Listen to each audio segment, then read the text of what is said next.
भगवान शिव परिवार के देवता है। वह विवाहित है। उनके परिवार में पत्नी पार्वती, पुत्र गणेश व कार्तिकेय और बेटी अशोक सुंदरी है।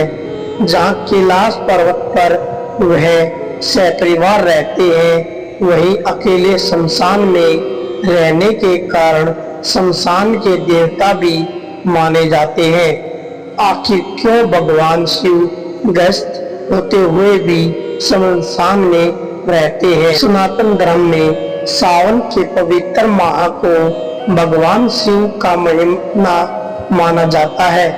इस बार अधिक मास के कारण सावन माह अंग्रेजी कैलेंडर के मुताबिक लगातार 2 महीने का है, यानी इस बार सावन में 4 के बजाय 8 सोमवार पड़ेंगे।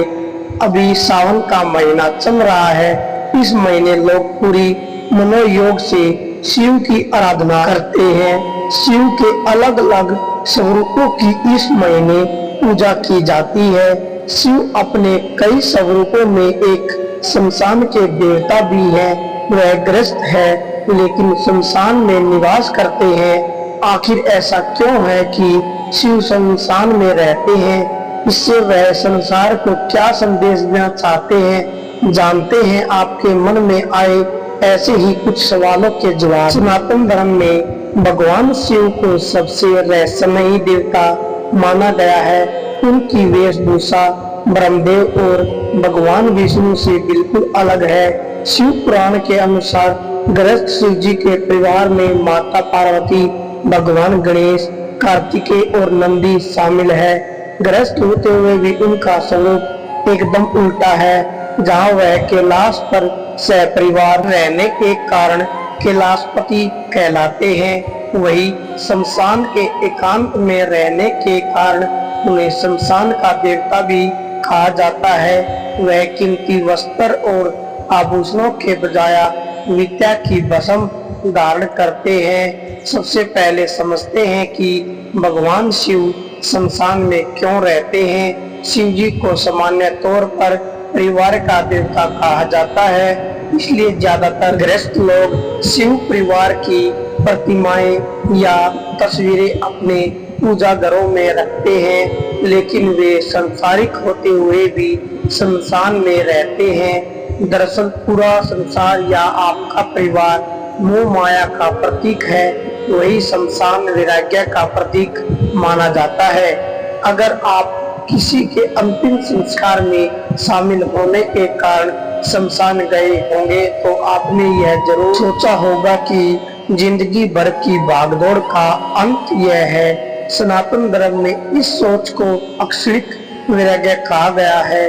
भगवान शिव के शमशान में रहने के पीछे हर प्राणी के जीवन प्रबंधन का सूत्र छुपा है। भगवान शिव का ग्रस्त होते हुए भी शमशान में रहना बताता है कि हर व्यक्ति को संसार में रहते हुए अपने हर कर्तव्य को पूरी निष्ठा के साथ निभाना चाहिए।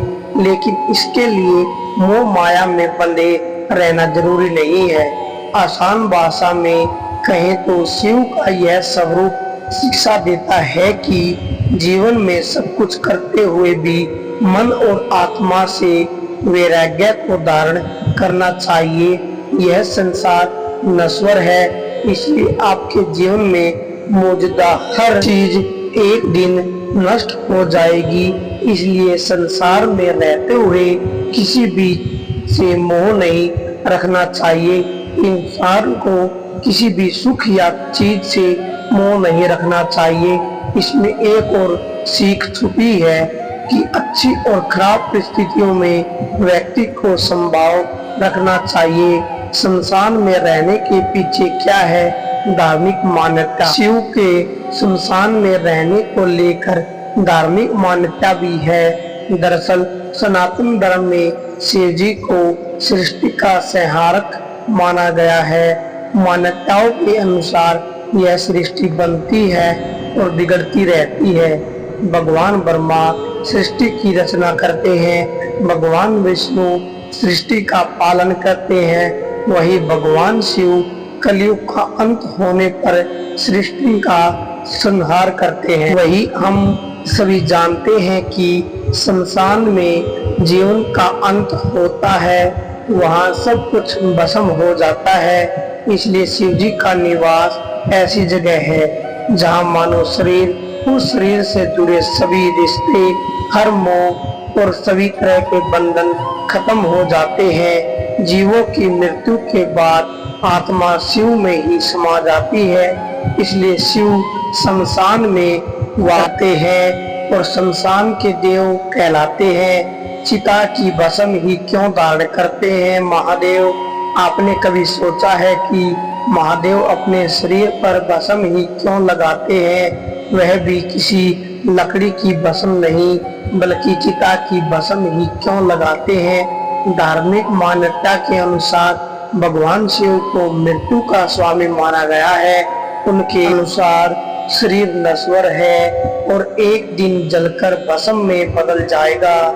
जीवन के इसी पड़ाव का भगवान शिव सम्मान करते हैं। इस सम्मान को अपने शरीर पर भस्म लगाकर प्रकट करते हैं। इससे हमें यह संदेश मिलता है कि इस शरीर पर गर्व नहीं करना चाहिए। सुंदर से सुंदर व्यक्ति भी मृत्यु के बाद भस्म बन जाएगा। वही शिव भस्म को लगाकर उसकी पवित्रता को सम्मान देते हैं। माना जाता है कि शिव को जलाने के बाद बची हुई राख में उसके सुख, दुख, बुराई, अच्छाई भस्म हो जाती है। इसलिए चिता की भस्म को शिव पवित्र मानकर धारण करते हैं।